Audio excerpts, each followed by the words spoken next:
안녕하세요. 저는 경기도에 사는 40대 중반 여성입니다. 저는 현재 경기도에서 카페를 하고 있고 혼자 살고 있습니다. 결혼은 한 번 했었어요. 흔히들 이야기하는 돌싱이죠. 부모님은 제가 고등학교 때 두 분 다 돌아가셨습니다. 한날 한시에 사고로 돌아가셨는데 당시에는 이제 부모님 없이 어떻게 사나 나도 따라서 죽어버릴까? 뭐 그런 생각도 했었는데 어느새 이만큼이나 시간이 흘렀네요. 살면 사라지는 것 같아요. 물론 사는 동안 굉장히 힘들었고 슬펐고 또 아직도 부모님이 너무 보고 싶어서 남몰래 울기도 하지만요. 당시에 제가 죽을 수 없었던 이유는 오로지 제 여동생 때문이었습니다. 저와 제 여동생은 10살 차이가 나거든요. 당시에 고등학생이었던 저와 달리 동생은 이제 막 초등학교를 입학할 나이였습니다. 엄마와 아빠가 죽었다는 것, 이 세상에 더 이상 없다는 것, 알기는 알아도 그게 어떤 의미인지 제대로 모를 나이였어요. 저는 그런 동생을 두고 한눈을 팔 수가 없었습니다. 세상에 의지할 곳이라고는 저밖에 없는 그 어린아이를 두고 말이죠. 그래서 더 악착같이 살았습니다.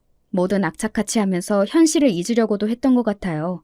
그래서 살다 보니 어느새 지금이 되어 있네요. 고등학교를 졸업하고 당연히 대학 가는 건 포기했어요. 부모님의 보험금이 있기는 했지만 그건 이미 친척들 손에 들어가 자기들끼리 다 나누어 가진 뒤였습니다. 처음에는 그 돈을 나누어 가지는 대신 서로 몇 년씩 저희 자매를 돌봐주자 뭐 자기들끼리 이렇게 약속을 했던 것 같지만 그 약속은 채 1년이 지켜지지 않았어요. 오늘부터 너랑 아연이는 여기서 지내면 된다. 우리가 한 달에 생활비 얼마 정도는 네 계좌로 보내줄 테니까 너무 걱정하지 말고. 부모님이 죽고 1년이 되지 않아 저와 제 여동생은 그렇게 원룸에 버려졌습니다. 말 그대로 버려진 거죠. 자기들이 키우기 싫고 번거로우니까 그냥 싸게 치워버린 거예요. 수억 원이나 되는 보험금을 자기들끼리 다 나누고 이제는 마음이 달라진 거였습니다. 처음 얼마가는 한 달에 50만 원 정도 되는 생활비가 들어왔던 것 같아요. 물론 턱없이 부족했지만 주말에 다른 아르바이트를 하면 그래도 그럭저럭 생활은 되는 정도였습니다. 하지만 그마저도 제가 성인이 되자마자 지원이 끊겼어요. 생활비는 물론이고 원룸의 월세조차 말입니다. 당연히 저는 대학이고 뭐고 다 제쳐두고 돈을 벌었어야 했어요. 제가 20살 때 제 동생은 겨우 10살이었으니 말입니다.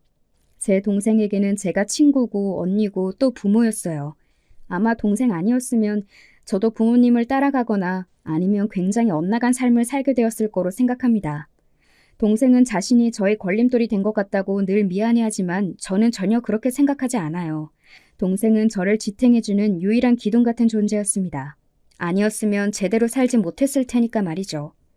안 해본 일 없이 정말 다 했던 것 같아요. 택배 일도 해보고 배달 일도 해보고 주방에서 그릇도 닦고 홀서빙도 해보고 집에서 하는 부업은 늘 달고 살았고요. 새벽에 하는 청소 일도 해봤네요. 저를 아는 모든 사람들은 저에게 이런 이야기를 합니다. 나는 너보다 독한 일 못 봤어. 지연이는 정말 언젠가 성공할 거다. 저런 애는 성공해야 해. 라고 말이죠. 모두가 입을 모아 말할 만큼 정말로 열심히 살았어요. 아르바이트로만 200씩 벌었으니까요. 20년 전에 말이죠. 그렇게 악착같이 벌어서 반 이상을 저금하고 모았습니다. 저는 몰라도 제 여동생은 꼭 반드시 대학에 보내고 싶었거든요. 게다가 여동생은 공부를 무척 잘했습니다. 나중에 들은 이야기인데 자신이 꼭 성공해서 저렇게 힘들게 사는 우리 언니 호강시켜줘야지 그런 마음으로 악착같이 공부했다고 하더군요. 저희 자매 사이가 얼마나 각별한지는 이 정도만 이야기해도 다 아실 수 있을 거라고 생각합니다. 여동생은 한국에서 가장 좋다는 대학을 장학금까지 받아가며 합격했어요. 그 소식을 들은 날 동생과 저는 둘이 함께 껴안고 정말 많이 울었습니다. 제가 힘들게 산 그 세월을 보상받는 것 같은 느낌이 들더라고요.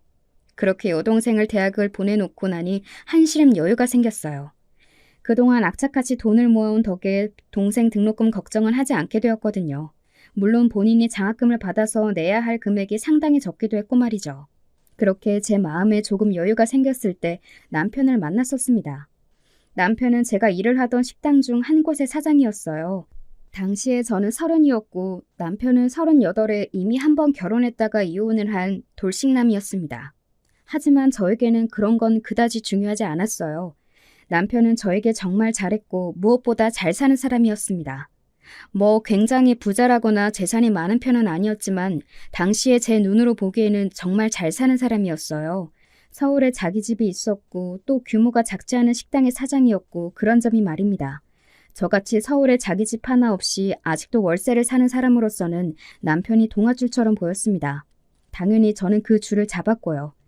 그 판단이 정말 잘못된 실수라는 건 결혼을 하고 얼마 지나지 않아서 바로 알게 되었지만 말입니다.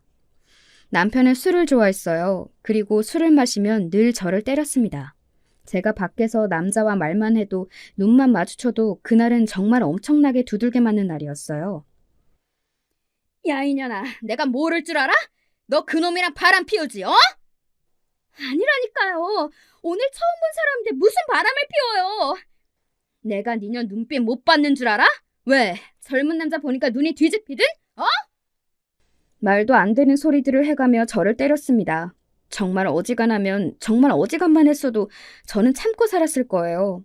하지만 남편은 어지간한 사람이 아니었습니다. 이렇게 버티다가는 언젠가 죽을지도 모른다는 생각이 들 정도로 극한의 상황으로 저를 몰고 갔던 것 같아요. 저는 사진을 하나하나 다 찍었습니다. 그리고 남편에게 맞은 날이면 빠뜨리지 않고 병원에 가 진단서를 끊어놨어요. 저는 이렇게 보여도 어릴 때부터 온갖 사회생활로 일찍 세상을 알게 된 사람이었거든요. 그럴 때에는 어떻게 해야 하는지 알 정도의 머리는 있었습니다. 이혼 안 해주면 소송할 거예요. 어느 날 저는 남편에게 제가 여태 모았던 모든 증거들을 내밀며 이혼을 요구했어요. 남편은 제가 가진 것도 없고 또 배운 것도 없어서 그냥 그렇게 순종하며 살 줄 알았나 보더라고요. 그래서 저를 골라 결혼을 한 거고 말이죠. 그리고 남편은 외부의 시선을 굉장히 신경 쓰는 사람이었거든요. 밖에서는 봉사활동도 하면서 그렇게 사람이 참 좋다는 말을 밥먹듯 듣고 다니는 사람이었습니다. 그래서 제가 진단서와 사진들을 보여주며 이혼을 요구했을 때 어쩔 수 없이 들어줄 수밖에 없었어요. 그리고 제가 요구한 위자료도 줄 수밖에 없었고 말이죠. 저는 그렇게 남편과 이혼했습니다. 그리고 그때 받은 위자료로 경기도의 작은 전셋집을 얻었어요. 그 집에서 아직 살고 있고 말입니다. 그게 벌써 거의 10년 가까이 된 일이네요. 저는 그 이후로는 다시 결혼하지 않고 혼자 지내고 있어요. 전 남편에게 크게 대여서 그런 것도 있지만 나이가 들수록 사람을 믿지 못하겠더라고요. 그래서 혼자 사는 것을 택했습니다. 지금은 그렇게 딱히 외롭다는 생각이 들지도 않고 말이죠. 다시 악착같이 여러 일을 했습니다. 저에게는 목표가 하나 생겼거든요. 새로 이사한 동네가 한적하고 분위기가 참 조용하니 좋은 동네였는데 그런 곳에서 작은 카페를 하나 열어서 먹고 살 만큼만 벌어가며 지내면 참 좋겠다는 생각이 들었습니다. 그리고 어느새 그건 저의 꿈이 되어 있었고 말이죠. 그래서 카페를 차리기 위해서 정말 악착같이 돈을 벌기 시작했던 것 같아요. 20살 때 이후로 그때가 가장 열심히 일했던 시기인 것 같습니다. 사람이 목표가 생기면 그렇게 되더라고요. 20살 때는 동생을 잘 키우기 위해서, 그리고 도끼였고 그때는 하고 싶은 일이 생겨서였어요. 한 5년 정도 악착같이 돈을 벌었더니 어느 정도 여유 자금이 생겼습니다. 그 돈으로 카페를 시작했어요. 늘 봐왔던 동네에 목이 좋은 자리를 계약하던 날 행복해서 울었던 게 아직도 생생히 기억이 나네요. 그리고 저는 그 자리에서 지금도 카페를 하고 있습니다. 원래 처음 창업을 하면 오픈바리 있는 초반을 제외하고서는 자리 잡는 데 시간이 조금 걸린다고 들었는데 저는 그 부분에 있어서는 운이 좋은 편이었어요. 이런 이야기를 하면 동생이 늘 이렇게 말했던 게 기억이 나네요.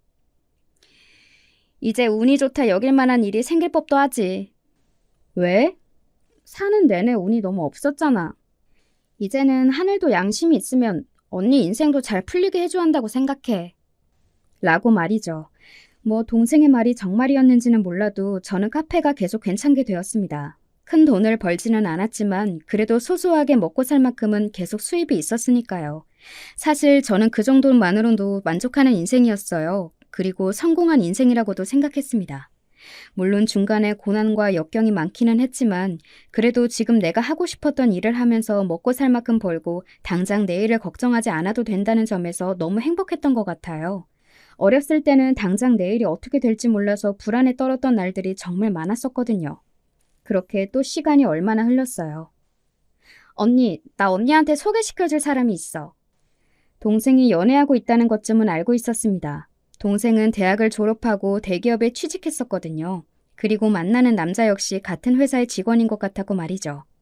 동생이 언젠가 결혼하게 될 날이 올 거라는 건 알고 있었지만 제 예상보다 빠르기는 했어요. 그때 동생 나이가 28이었거든요.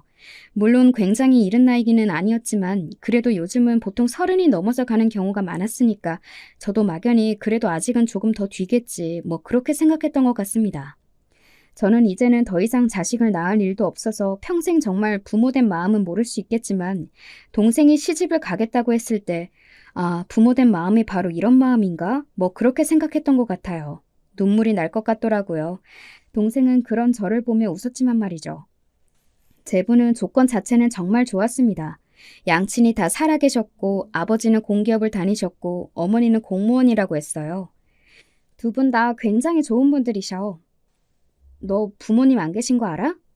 당연히 알지. 그걸로 뭐라고 안 해? 아니면 눈치를 준다거나. 그런 거 전혀 없으셔. 오히려 언니 이야기를 했더니 언니가 그동안 너무 고생이 많겠다고 울먹거리기까지 하시던걸. 저는 사실 그 조건이 굉장한 약점이라는 걸 알고 있었거든요. 저도 전 남편과 결혼할 때 한 번 다녀온 이혼남에 게다가 자기 아들이 전 부인을 때려서 의처증으로 이혼당한 전적이 있다는 걸 이미 알고 있으면서도 저를 보고 부모가 없는 근본 없는 아이는 싫다는 말을 면전에 하셨었으니까요. 전 시어머니가 말이죠. 그래서 동생의 시댁이 될 식구들은 사람들도 굉장히 좋은가 보다 했습니다. 마음이 너무 놓이더라고요. 그리고 저에게 첫인사를 온 제부의 첫인상도 무척 좋았어요. 그동안 아연이 키운다고 고생 너무 많으셨어요. 이렇게 예쁘게 키워주셔서 너무 감사합니다. 제부는 제 손을 잡고 그렇게 이야기했습니다. 정말 눈물이 나더라고요. 아, 내 동생만큼은 좋은 사람을 만나서 정말 다행이다. 정말 다행이다. 그렇게 되뇌었던 것 같아요. 결혼까지도 굉장히 순조롭게 진행이 되었습니다. 저희 집안 사정을 생각해 주셔서 혼수나 예단도 하지 않았고 식도 굉장히 작게 했어요. 저희 입장에서는 작지 않은 크기이긴 했는데 동생 말을 들어보니 그 집은 올 손님도 아주 많았는데 저희 쪽에서 올 친척이 많지 않으니 그걸 배려해서 아주 작게 그리고 중요한 분들만 부른 거라고 하더라고요. 그 이야기를 듣고도 굉장히 감사했던 것 같습니다. 아무튼 그렇게 결혼식을 마쳤어요. 아, 한 가지 들으시는 분들이 궁금해하실 만한 일을 이야기해 드리자면 저나 제 여동생의 결혼식에 저를 버렸던 엄마 아빠의 형제들은 아무도 오지 않았습니다. 정확하게 이야기하면 저희가 초대하지 않은 거죠. 연락을 아예 하지 않고 살고 있어서 뭐하고 지내는지도 몰라요. 알고 싶지도 않고 말이죠. 얼마 전에 본의 아니게 어떻게 지낸다는 소식을 건너서 듣기는 했는데 그 이야기는 마지막쯤에 다시 해드리도록 하겠습니다. 그렇게 결혼식을 마친 동생은 정말 잘 사는 것처럼 보였어요. 적어도 표면적으로는 말이죠. 그리고 실제로도 결혼 초반에는 잘 살았던 것 같습니다. 하루는 무척이나 행복해 보이는 얼굴로 이렇게 이야기하더라고요. 내 가정을 일구고 산다는 일이 이렇게 행복한 일일 줄은 몰랐어. 언니, 나는 정말 좋은 아내, 정말 좋은 엄마가 될 거야. 너는 꼭 할 수 있을 거야. 행복하고 들떠 보이는 얼굴로 그렇게 이야기했던 동생의 얼굴이 아직도 생각나서 마음이 더 아파져 오네요. 동생이 결혼하고 한 1년에서 2년 정도 동안은 저도 동생에게 연락을 자주 하지는 않았습니다. 카페 일 때문에 정신이 없기도 했지만 일부러 하지 않은 것도 있어요. 어찌되었든 저는 처가 식구이고 두 사람은 신혼인데 너무 연락을 자주 하고 만나고 궁금해하고 이런 것들이 제부에게 부담이 될 수도 있다고 생각했거든요. 아무리 좋은 사람이라도 그건 다른 문제라고 생각했으니까요. 그러던 어느 날 동생에게서 연락이 왔습니다. 언니, 나 임신했어. 라고 말이죠. 정말 뛸 듯이 기뻤어요. 저에게도 조카가 생기는구나 하고 생각에 말입니다. 기분이 정말 이상하더라고요. 물론 좋은 쪽으로 말이죠. 너 얼굴이 왜 그래? 좋은 일 생긴 사람 표정이 왜 이렇게 어두워? 들뜬 마음으로 만난 동생의 얼굴을 보고 놀랐던 것 같아요. 좋은 일이 생긴 아이인데 표정이 정말 좋지 않더라고요. 그런 저를 보며 동생은 희미하게 웃어 보였습니다. 그리고 이렇게 이야기했어요. 그냥 요즘 조금 우울하네. 라고 말이죠. 그리고 그날 저와 대화를 나누는 내내 동생의 표정은 어둡고 기분도 몹시 가라앉아 보였어요. 조카가 생긴다고 뛸 듯이 좋아했던 저와 너무 다르게 말입니다. 그래서 제 텐션도 조금 낮아졌던 것 같아요. 친구들한테 이야기하니 이렇게 말하더라고요. 그거 우울증 같은데? 우울증? 맞아, 임신하면 우울증 오는 사람들 있다고 들었어. 왜? 행복한 일 아니야? 남편이 못 해주나? 그래서 그런가? 그거랑은 상관없을걸? 오히려 금술이 더 좋은 부부들 사이에서 많이 온다고 하던데? 나도 그 이야기 들었어. 두 사람 금술이 너무 좋은데 아이가 생기니까 이제는 둘이 아니라 셋이 되는 거잖아. 그런 거에서 오는 우울감 같은 게 있다고는 하더라. 네 동생이랑 제부 사이 좋다며 너무 좋아서 그런 거 아니야? 그런가? 친구들의 말이 또 되게 그럴듯하더라고요. 그래서 저는 그런 줄 알았습니다. 지금 와서 돌이켜 생각해보면 그냥 동생은 행복하다고 아무 일 없이 행복하기만 하다고 그렇게 생각하고 싶었던 것 같아요. 아니, 그렇게 믿고 싶었던 것 같아요. 그래도 저는 이미 동생의 그런 표정을 봤기 때문에 걱정하지 않으려 않을 수 없었습니다. 그날 이후로 동생에게 자주 연락하고 또 맛있는 것을 해다 먹이고 뭐 그랬던 것 같아요. 제부에게도 연락을 한 번 했었습니다. 안 그래도 요즘 표정이 조금 좋지 않아서 걱정되더라고요. 부부 사이에 금술이 너무 좋아도 그러기도 한다더라고. 그 생각은 안 해봤는데 그럴 수도 있겠네요. 제가 더 신경 써야겠어요. 이렇게 전화해서 알려주셔서 감사합니다. 괜히 바쁜데 신경 쓰이게 한 건 아닌지 모르겠네. 아니요, 아연이 일인데 당연히 제가 알아야죠. 다정다감한 목소리로 동생을 더 신경 쓰겠다 이야기하는 제부의 목소리를 들으면서 한시름 났다 뭐 그렇게 생각했던 것도 같아요. 지금 와서 돌이켜보면 제가 얼마나 바보 같은 짓을 했는지 하는 후회만 밀려오지만 말입니다. 그렇게 동생의 임신 기간이 지나갔습니다. 저로서는 무사히 지나간 거지만 동생으로서는 그게 아니었겠죠. 그 이야기는 조금 뒤에 하도록 하고 일단은 그 뒤에 일어난 상황에 대해서 다시 이야기해 드리도록 할게요. 동생은 딸을 낳았어요. 조카를 처음 보러 갔던 날은 그리고 조카를 처음 봤던 날은 아직도 어제의 일인 것처럼 생생하게 기억이 나고 아마 죽을 때까지 잊지 못할 것 같습니다. 제 인생에서 그렇게 인상적인 경험은 다시 없을 거라고 생각해요. 눈물이 나더라고요. 사람이 너무 예뻐서 사람이 너무 사랑스러워서 단지 그 이후로 눈물이 나는 경험은 인생에서 처음 해보는 경험이었습니다. 정말 너무 예쁘다. 눈에 넣어도 안 아플 것 같다. 그리고 이 아이를 위해서라면 내가 대신 죽어줄 수도 있을 것 같다. 그런 생각이 든 건 처음이었어요. 처음 본 아이를 보고 그런 생각이 들더라니까요. 지금 와서 다시 생각해봐도 정말 신기한 경험이었던 것 같아요. 그런데 그때 동생이 조금 이상한 말을 했었습니다. 나는 정말 후회 안 해. 얘를 보니까 그런 생각이 들더라. 당시에는 저는 그게 임신 기간 동안 우울했던 걸 이야기하나? 혹시 그때 임신을 하게 된 걸 후회했었나? 그 정도로 우울했나? 뭐 그런 생각들만 했었던 것 같습니다. 바보같이 말이죠. 그게 아니었는데요. 저는 조카에게 정신이 완전히 팔린 채 시간을 조금 보냈던 것 같습니다. 너무 예뻐 죽겠더라고요. 하지만 눈치가 보여서 자주 보러 가지는 못했어요. 제부가 눈치를 준 건 아니었지만 그냥 제가 눈치를 많이 봤습니다. 어느 날 동생이 그러더군요. 그냥 언니가 애기 보러 오고 싶을 때 마음대로 보러 와도 돼. 너무 눈치 볼 필요 없어. 보고 싶으면 보는 거지. 그래도 제부 입장에서는 불편할 수 있잖아. 지가 불편하면 뭐 어쩔 거야? 그래도 말 그렇게 하는 거 아니다. 저는 동생의 그 말을 그냥 농담으로 넘겼습니다. 그리고 눈치 보지 말라고는 했지만 보지 않을 수 없기도 했고 말이죠. 그리고 당시에 카페에 조금 좋은 일이 생기기도 했어요. 제가 카페에서 커피와 같이 드실 수 있게 쿠키 같은 것들을 조금씩 구워서 팔았는데 그게 동네에서 입소문이 조금 났는지 그걸 드시러 오는 분들이 많아졌거든요. 아르바이트생 없이 혼자서만 운영하다 보니 조금 정신이 없어지기는 시기가 있었습니다. 그렇게 정신없이 또 한 2, 3년을 보냈던 것 같아요. 카페가 점점 더 바빠지면서 저도 일하는 사람을 쓰기 시작했고 그러면서 조금 여유가 생겨서 동생과 조카를 자주 보러 다녔습니다. 막말로 저는 이제 돈을 쓸 곳이라고는 그 두 사람밖에 없었거든요. 저에게는 유일한 가족들이었으니까요. 언니, 이런 거 그만 사와도 돼. 네 거 아니야. 우리 하영이 거지. 아이고, 정말 목말려. 저는 동생에게 갈 때마다 조카 옷이며 장난감 같은 것들을 한 보따리씩 사갔었거든요. 동생은 그러지 않아도 된다고 했지만 저는 그게 제 인생의 커다란 낙이라며 그냥 살 수 있게 해달라고 그랬었고요. 나 가볼게. 벌써? 온 지 얼마나 됐다고? 제보 올 시간이잖아. 제 그 말에 동생이 표정을 확 굳히더군요. 그리고서는 이렇게 말했습니다. 그 인간 눈치 안 봐도 된다니까 그러네. 동생의 표정이 굳어지다 못해 조금은 험악한 느낌까지 들어서 제가 이상한 마음에 이렇게 되물었던 것 같아요. 왜 그래?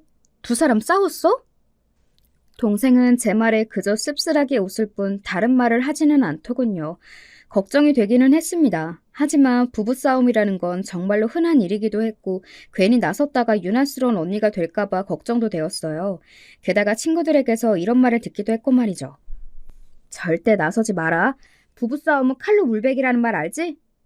게다가 친정언니가 그렇게 하나하나 다 간섭하고 들면 너희 제부도 진짜 유납스럽다고 생각할걸? 제부가 아무리 좋은 사람이라도 그럴 거라고 하더군요. 그리고 처지 바꿔놓고 생각해봐도 당연히 그럴 수 있다고 생각했습니다.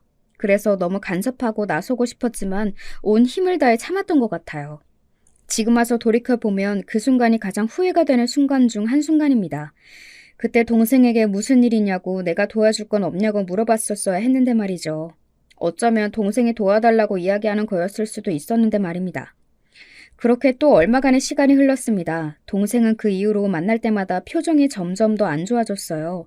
혹시 제부가 바람을 피우나 그런 생각을 하기도 했던 것 같습니다.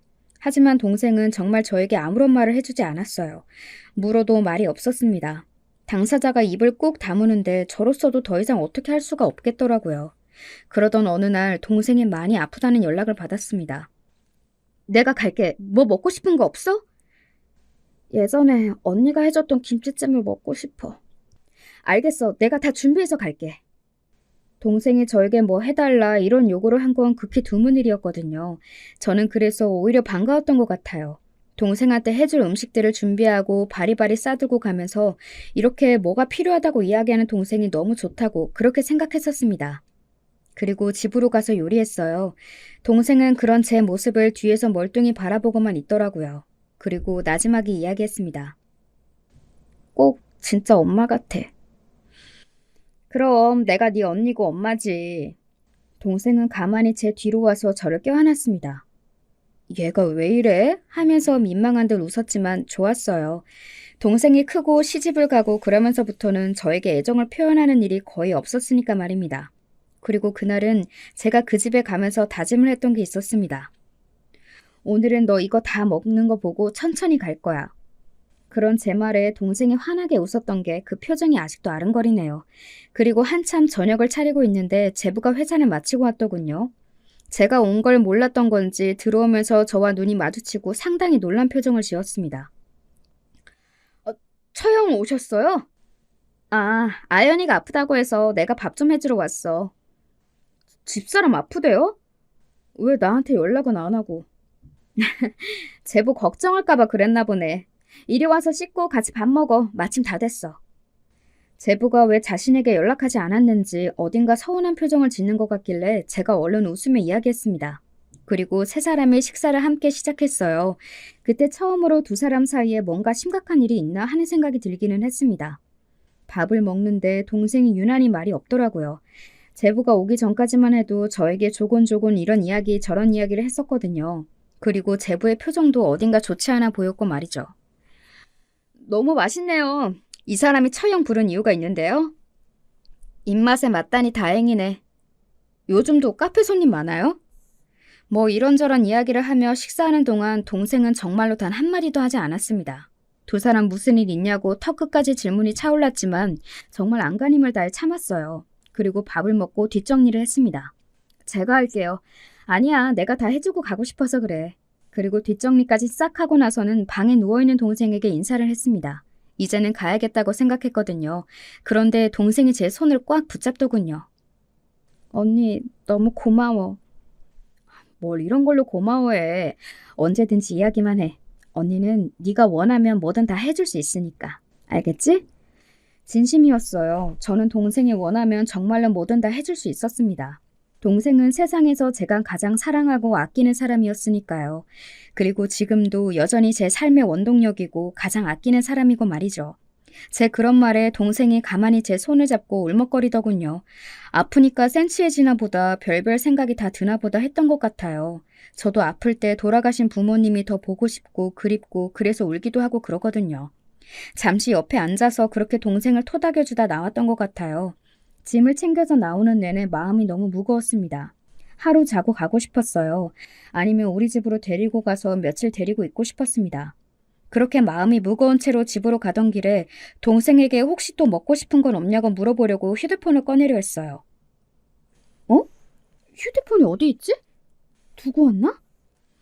아무리 뒤져도 휴대폰이 없더라고요. 그때 떠올랐습니다. 동생에게 인사를 하러 안방에 들어갔을 때 옆에 협탁에 휴대폰을 올려뒀던 게 마지막이라는 걸 말이죠. 그걸 챙긴 기억이 없더라고요. 나이가 들면 이렇게 깜빡하는 일도 많아지나 하는 생각을 하며 다시 동생네 집으로 걸음을 옮겼어요. 그냥 제부한테 말하고 며칠 데리고 있는다고 할까? 뭐 이런 고민을 하면서 말이죠. 그리고 집 앞에 도착해서 벨을 눌렀습니다. 그런데 안에서 아무런 응답이 없더군요. 다시 벨을 눌렀지만 여전히 아무런 응답이 없었어요. 이상하더라고요. 조금 전까지 안에 사람이 있었는데 내가 그 집 안에서 제부와 동생이 다 있는 걸 보고 나왔는데 말입니다. 그리고 그 사이에 아픈 애가 제부와 어린 조카와 다 같이 외출을 했을 리도 없고 말이죠. 그런데 그때였습니다. 안에서 매우 크게 뭔가 부서지는 소리가 들렸어요. 물건을 집어 던지는 소리 같은 거라고 할까요? 아무튼 그런 소리가 들려왔습니다. 그리고 여자의 비명이 들려왔어요. 그 비명만 듣고 누군지 알 수 있었습니다. 바로 동생이었어요. 저는 그 자리에서 멍하니 굳었습니다. 사람이 너무 충격적인 일을 겪거나 받아들일 수 없는 일을 겪으면 그 상황 자체를 이해하기까지 시간이 조금 걸리게 되는 것 같더라고요. 저도 그때 알았어요. 이게 지금 무슨 일인지 하는 생각을 하며 그저 멍하니 그 자리에 서 있었어요. 그런데 누군가 뒤에서 이런 말을 하더군요. 아이고, 301호 또 시작이네. 하고 말이죠. 동생이 사는 집이 바로 301호였거든요. 그게 무슨 소리예요? 또 시작이라뇨? 제가 놀라서 그렇게 물었어요. 그랬더니 주민으로 보이는 분이 잠시 망설이다가 바로 이야기를 하기 시작하셨습니다. 그리고 그 입에서 나오는 모든 말이 저에게는 그야말로 충격 그 자체였어요. 저 집 남편이 맨날 부인 때리잖아요. 네? 때린다고요? 이 집 식구예요? 그러면 이 집 남편 좀 말려봐요. 시끄러운 것도 시끄러운 건데 이러다 사람 잡을 것 같아서 그러니까. 그렇게 이야기하며 그 주민분은 혀를 차시더니 자기 집으로 재빨리 들어가시더군요. 괜히 남의 집 싸움에 얽히기 싫다는 듯 말입니다. 저는 잠시 거기서 눈을 껌뻑이고 있다가 재빨리 비밀번호를 눌렀어요. 사실 동생 집 비밀번호는 전에 동생이 알려준 적이 있어서 알고는 있었거든요. 다만 안에 제보가 있었으니 벨을 눌렀던 건데 이제는 그럴 이유가 없어진 거니까요. 그리고 안으로 들어갔습니다. 제 평생 부모님이 돌아가셨다는 소식을 들었던 날 이후로 그렇게 심장이 빨리 뛴 건 처음이었을 거예요. 야, 이년아! 나한테 말도 안 하고 네 언니를 불러? 어? 내가 그런 것까지 이야기해야 해? 아파서 언니한테 밥 해달라고 한 것까지? 내가 집에 들어와서 네 언니 면상 보고 얼마나 놀랐는지 알기나 해? 왜? 또 오자마자 나한테 포부해야 하는데 언니 때문에 참아야 해서? 인연이 이따 물라고! 제부는 그렇게 이야기하며 또 뭔가를 던지더군요. 또 뭔가가 부서지는 소리가 났습니다. 그리고 제부는 바로 이렇게 이야기했어요. 거지 같은 네 언니 이제는 다시 우리 집에 들이지 마. 알겠어? 라고 말이죠. 그리고 동생은 그 말에 욱한 듯 말했습니다. 우리 언니가 왜 거지야? 대학도 안 나오고 그 나이에 혼자 살면서 빌빌거리는 게 거지지. 우리 언니가 너한테 손을 벌렸어? 아니면 피해를 줬어? 뭐? 너 지금 뭐라고 했어? 너라고 했어? 인연이! 그때 제가 소리가 들려오는 안방문을 확 열었어요. 그리고 눈앞의 광경에 멍해지는 기분이 다시 들었습니다. 이게 정말 현실인지 하는 생각이 말이죠. 제부는 동생의 머리채를 붙잡고 손을 하늘 위로 들고 있더군요. 당장이라도 내리칠 듯 말이죠. 저 위치에서 저렇게 건장한 남자가 여자의 뺨을 내리치면 그건 얼마나 아플지 상상조차 되지 않았습니다. 자네, 지금 이게 뭐 하는 짓인가? 제가 낮게 그렇게 이야기했어요. 제부와 동생의 놀란 얼굴로 저를 바라보더군요. 특히 동생이 많이 놀란 듯 보였습니다. 언니! 저는 그런 동생에게 시선을 잠시 줬다가 다시 제부를 향해 물었어요. 이게 뭐 하는 짓이냐고 했잖아! 제 그 엄청난 소리에 제부는 잠시 놀란 듯 하더니 뭔가 생각하다가 표정을 싹 굳히더군요. 이미 다 들통났고 막 나가기로 한 사람처럼 말이죠. 보면 몰라요? 못 배워먹어서 보고도 모르나? 뭐? 네 동생이 나한테 말도 안 하고 너를 불러서 내가 지금 네 동생 교육하는 중이잖아. 보면 몰라? 다시 생각해도 그놈은 정말 쓰레기 같은 새끼가 맞아요. 그 상황에서 저에게 그렇게 이야기하며 소리를 지른 것만 봐도 말이죠. 아니, 애초에 아픈 아내를 그렇게 때리는 것만으로도 인간 이하의 쓰레기지만 말입니다. 지금 말 다 했나? 제가 이를 악물었어요. 제가 다시 한번 말하지만 저는 어릴 때부터 사회생활을 시작했습니다. 나름대로 산전수전 다 겪어내며 지금 이만큼 살게 된 거라고 말이죠. 이런 사람들에게는 남들이 모르는 어떤 내공 같은 게 있는 법이거든요. 공부로는 배울 수 없는 뭐 그런 거 말입니다. 저는 당연히 제부의 그런 말에 쫄지 않았어요. 험한 일 많이 당해본 사람이었습니다. 제부는 전혀 주눅들지 않는 제 모습에 오히려 당황한 듯 보였습니다. 다 했으면 어쩔 거고 안 했으면 어쩔 건데? 저의 그 되받아침에 조금 주눅이 든 듯 살짝 목소리가 작아진 제부가 그렇게 묻더군요. 저는 아무런 표정의 변화 없이 말을 이어갔습니다. 그래, 달라질 건 없지. 내가 너를 가만히 두지 않을 거라는 사실 말이야. 뭐? 아연아, 짐 싸. 저는 동생을 향해 그렇게 이야기했습니다. 동생은 알거든요. 제 성격을 말이죠. 평상시에는 고분고분하고 다 해주고 그러다가도 정말로 화가 나거나 아니라고 생각하는 일에는 절대 양보도 없고 단호해진다는 것을 말이죠. 제 눈을 보며 동생은 그때 생각했다고 합니다. 아, 언니가 짐을 싸라고 하면 싸야겠구나 하고 말이죠. 야, 너 미쳤어? 너는 안 닥치니? 내가 지금 너를 죽이고 싶은 걸 죽을 힘을 다해서 참고 있는데 제발 그 입 좀 다물어 개새끼야.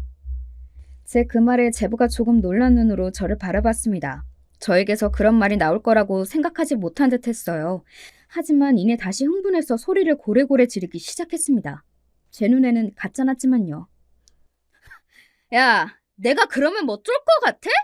네가 가만히 안 있으면 어쩔 건데? 이대로 동네 밖으로 뛰쳐나가서 여기 사람 죽일 새끼 있다고 소리 지르면서 경찰에 신고해달라고 할 거다. 그리고 당장 내일부터 네가 가는 곳마다 다 따라다니면서 네가 어떤 새끼인지 만방에 알릴 거야. 그리고 인터넷에다가도 쓰고 니네 엄마 아빠한테도 이야기하고 너네 부모님 직장 지인들 다 쫓아다니면서 저 집 아들이 마누라 패는 쓰레기 같은 놈이라고 다 떠들고 다닐 거야. 왜? 뭐? 왜? 내가 못할 것 같아? 너도 알겠지만 나는 어릴 때 부모 잃고 지금 이렇게 살게 되기까지 안 해본 일이 없는 사람이야. 산전수전 다 겪은 사람이라고. 너처럼 집에서 공부만 하다가 직장 다니는 놈이랑은 다르단 말이야. 나 같은 년이 마음 먹으면 세상에 무서운 게 없는 거라는 거 어디 한번 보여줘? 어? 미친놈에게는 미친년으로 되받아쳐야 한다는 걸 저는 아주 어린 시절부터 경험해봐서 알고 있었어요. 그리고 그 놈은 제 예상대로 제가 그렇게 나오자 겁을 먹은 듯 입을 꾹 다물더군요. 그리고 알았을 겁니다. 제가 정말로 무슨 짓이든 다 할 수 있는 사람이라는 걸 말이죠. 애도 데리고 나와. 동생에게 그렇게 이야기하고 나왔어요. 그리고 잠시 뒤 동생이 따라 나왔습니다. 나중에 들은 이야기지만 제부는 너무 놀라서 그 자리에 멍하니 계속 서 있었다고 하더군요. 그렇게 저는 동생을 데리고 우리 집으로 왔어요. 그리고 그간의 이야기를 동생에게서 들을 수 있었습니다. 처음에는 말로 그랬는데 점점 더 신체적인 폭력도 더해졌다고 말이죠. 밖에서 받은 스트레스를 다 자기에게 풀고 되지도 않는 일들로 화를 내고 그랬다고요. 전형적인 폭력 남편이었습니다. 그리고 바람까지 피우고 있다더군요. 꼴에 말이죠. 그동안 모아둔 증거 같은 건 없어? 사진 몇 장이랑 녹음한 음성 몇 개 있고 진단서도 2번 정도 끊어놨어. 그거면 됐어. 그리고 저는 더 이상 동생에게 묻지 않았습니다. 본인이 생각이 더 정리되면 충분히 말해주겠지 싶은 마음의 말입니다. 동생에게는 엄청난 상처가 되는 일인데 제가 괜히 들쑤시고 싶지 않았어요. 그리고 저는 그 다음 날부터 복수를 시작했습니다. 저는 그 인간을 가만히 그냥 둘 생각이 단 하나도 없었어요. 동생이 가지고 있는 증거들을 가지고 변호사를 소개받아 만났고 이혼 소송을 진행하기로 했습니다. 그리고 동시에 폭력에 대한 소송도 함께 말이죠. 그리고 심부름센터를 고용해 불륜의 증거 자료도 모았어요. 대가리가 나쁜 놈인지 아니면 이렇게 될 거라는 생각을 못했는지 증거를 사방에 뿌리고 다니면서 불륜 행위를 했더라고요. 그것도 직장 동료와 말이죠. 그래서 저는 그 상간녀를 대상으로 위자료 청구 소송도 진행하기로 했습니다. 물론 소송만 진행할 생각은 없었어요. 그 집 부모를 만나 이렇게 이야기했습니다. 대개 아들이 내 동생 때리고 바람 피우고 그런 거 아셨어요? 몰랐지만 알았대도 그게 뭐 어쩌라고요? 굉장히 뻔뻔하게 나오더군요. 그런 인간들이니 그런 아들로 자란 거겠지만 말이죠. 고아를 며느리 삼아줬으면 그 정도는 감수하고 살아야지. 주제 파악이 안 되네. 이런 인간들이니 그런 아들이 자란 거겠지 싶어서 놀랍지는 않네요. 뭐? 어디 그 말을 계속 할 수 있을지 두고 보자고요. 네가 뭘 할 건데? 세상 천지에 당신 아들이 내 동생한테 한 짓 모르는 사람 없게 만들어줄게. 내가. 뭐?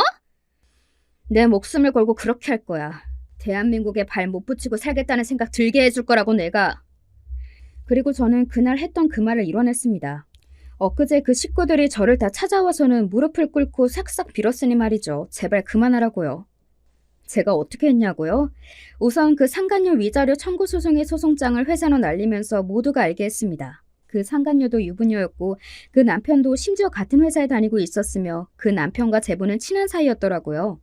회사가 한바탕 난리가 나고 뒤집어졌다고 들었어요. 제부와 그 상간녀는 회사에서 쫓겨나다시피 하면서 회사를 그만둬야 했고 그 상간녀도 당연히 이혼당했고 말입니다. 그리고 그 과정에서 사돈의 지인들 사이에 소문이 다 났어요. 제가 일부러 낸 것도 있습니다. 바깥 사돈의 회사에도 소문이 다 나서 정년을 코앞에 두고 회사를 그만둬야 했고 안사돈은 저와 나눴던 대화의 녹음본이 민원 게시판에 올라와서 엄청난 민원을 감당하다가 결국 사직서를 썼고요. 그 동네에도 파다하게 소문이 다 나서 지나다닐 때마다 사람들이 수군댄다고 하더라고요. 바로 이렇게요. 저 집이 그 집이라며? 거의 자기 마누라를 죽일 듯이 팼다던데.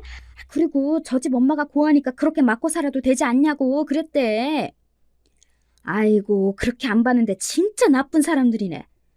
그러니까 말이야. 사람 겉만 보고는 절대 모른다더니. 결국 그 동네에서도 쫓기든 이사를 나올 수밖에 없었습니다. 하지만 거기서 또 가만히 있을 제가 아니었어요. 이사간 동네를 제가 찾아가서 또 사과를 요구했거든요.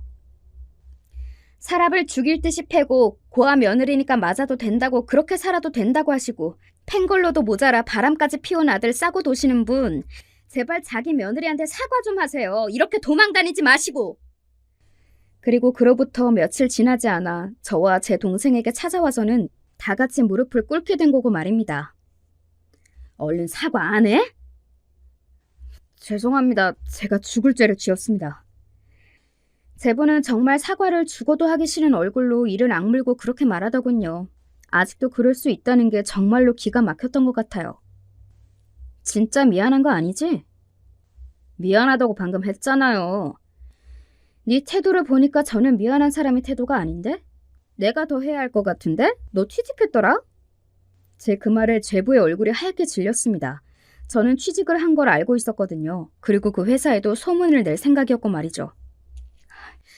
죄송해요. 진짜 해달라는 거 다 해드릴 테니까 이제 제발 그만하세요. 네?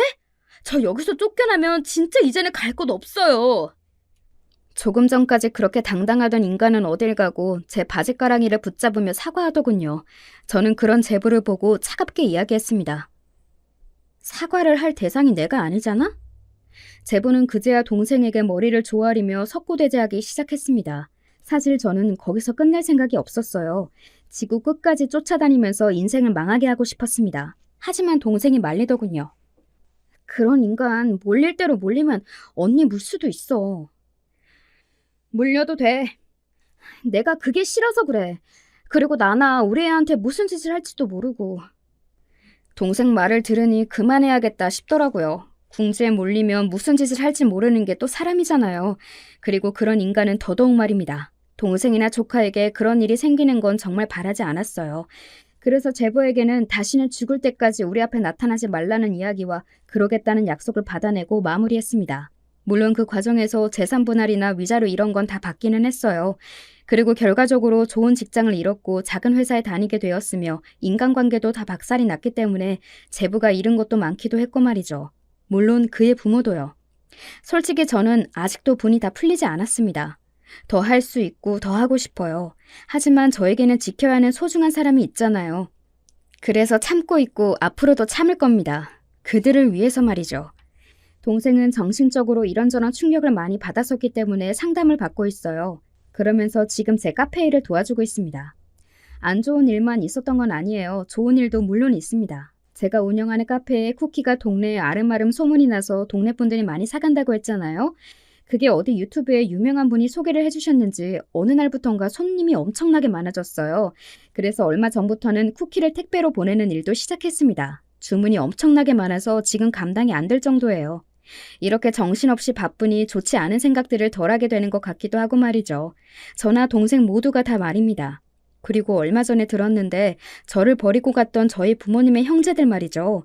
그분들이 지금 대부분 힘들게 살고 있다고 하더군요. 한 집은 도박을 하다가 거의 전 재산을 날렸고, 한 집은 자식들이 하도 사고를 치고 다녀서 재산을 날려먹었고, 또 어느 집은 장사를 하다가 실패를 했고, 뭐 그런 소식 말입니다. 결과적으로 지금 저희가 제일 잘 살고 있다고요. 그 이야기를 듣는데 그런 생각이 들더라고요. 정말로 업보라는 게 있을지도 모른다는 생각 말입니다. 그리고 열심히 살면, 바르게 살면 언젠가 그것들도 나에게 다 좋게 돌아오기도 하는구나, 뭐 그런 생각도 말이죠. 아마 제분의 식구들도 그렇고 저를 버리고 간 부모님의 형제들도 그렇고 앞으로 더더욱 못 살 겁니다. 저는 그런 확신이 있어요. 그들은 절대 행복해지지 않을 거라는 확신 말입니다. 그리고 저와 제 동생은 행복해질 거라는 확신도 말이죠. 어떻게 보면 이게 최고의 복수가 아닌가 싶어요. 제 이야기는 여기까지입니다. 어떻게 들으셨을지 모르겠네요. 이렇게 이야기를 다 털어놓고 나니 조금은 시원해지는 기분이 들기도 합니다. 이래서 남들에게 자기 이야기를 다 털어놓나 봐요. 앞으로는 저도 주변에 조금 털어놓으면서 살아야겠다는 생각이 드네요. 저는 이제 그만 사연을 줄이겠습니다. 요즘 카페 일이 너무 정신없이 바빠서 잠시 뒤에 또 일을 하러 나가야 해요. 하지만 이 바쁨이 좋습니다. 바쁜 게 행복한 적은 처음인 것 같아요. 많이 벌어서 제 동생과 조카를 떵떵거리며 살게 해주는 게 제 소원이거든요. 요즘 날씨가 참 제멋대로죠. 비도 왔다가 안 왔다가 하고 말입니다. 이런 날에는 기분도 안 좋아지기 쉬운데 맛있는 거 많이 드시고 좋은 사람도 많이 만나시면서 다들 좋은 일만 있으시기를 바랍니다. 언제 어디서나 건강하고 행복하세요. 저와 제 동생 그리고 조카도 그럴 테니까요.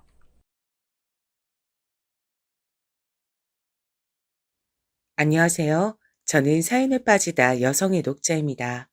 제 외가 집안은 원래 찢어지게 가난했다 그래요. 자식이 곧 노동력이자 훗날의 재산이라고 부모들이 생각하던 시대라서 그런진 몰라도 제 친정 엄마께선 형제가 다섯이나 있었습니다. 사남 이녀 집안이었고 친정 엄마가 셋째, 유일한 여자 형제인 이모가 다섯째였어요.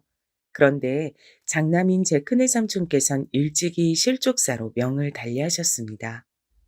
아들을 귀히 여기던 가풍이 있었는데 그 가운데서도 하필 장남이 일찍 그렇게 되었으니 외조 부모님들께선 남은 아들 자식들을 더욱 싸고 도셨죠. 그 결과 둘째 외삼촌께선 혹독한 군대 생활에 적응을 못하셔서 그 안에서 스스로 생을 마감하셨고 집안의 넷째인 외삼촌께선 다방 레지인지 하는 여자한테 잘못 코가 끼어서 온 집안 식구들이 결혼을 반대하자 앙심까지 품고 집에 있는 그나마 돈 될 만한 것들은 다 챙겨 훔친 뒤 야반도주를 하셨습니다. 아들 넷 중에서 막내 외삼촌 한 분만 멀쩡히 남게 되셨는데 막내 아들이라고 해서 하도 칭찬만 듣고 편하게 사셨던 덕분인지 생활력이 떨어지셨고 세상 물정에 약간은 둔하셨어요. 심각함이 뭔지 잘 모르셨습니다. 결국은 나중에 동네 어르신들이 붙여준 상대와 결혼하셔서 시댁살이 하는 막내 외숙모를 고생시키며 사셨죠. 친정 엄마께선 당신이 이러한 집안에서 났던 탓에 큰 피해를 보셨다고 여기셨습니다. 큰외 삼촌이 돌아가시고 상심하신 외할머니께서 그때부터 화병이 치밀어 오를 때마다 친정 엄마를 때리셨고 모든 집안일을 시키시는 건 당연했다고 합니다. 아들들은 집에 빚을 내서라도 공부를 시키지만 원래 딸년들은 그런 걸 해줄 필요가 없는 거야. 이렇게 말씀하시는 분이었으니까요. 이모께선 그나마 더 어려서 사정이 나았는데 친정엄마께선 온갖 상황 속에서 총알바지 역할을 하며 사셨어요. 그런데 참으로 공교로웠던 점은 모르긴 몰라도 6남매 중에서 가장 공부에 재능이 있었던 사람은 친정엄마셨다는 사실입니다. 외삼촌의 필기공책만 엿보고도 어떤 공부인지 바로 알아차릴 정도셨다고 하니까요. 공부에 대한 의욕도 크셨고 꿈도 크셨어요. 일찍이 공장으로 내몰려서 죽도록 일만 하시면서도 주변에서 책을 얻어다가 항상 읽으셨고 숫자에도 밝으셔서 계산도 잘하셨습니다. 낭중지추라고 하던가요. 친정엄마께서 이렇게 명석하시단 것을 알아보는 사람들이 생겼다고 해요. 그래서 친정엄마께선 공장을 전전하시던 생활을 드디어 청산하시고 말단 사무일을 하게 되셨습니다. 사무직 일이라서 얼마나 좋았는지 몰라.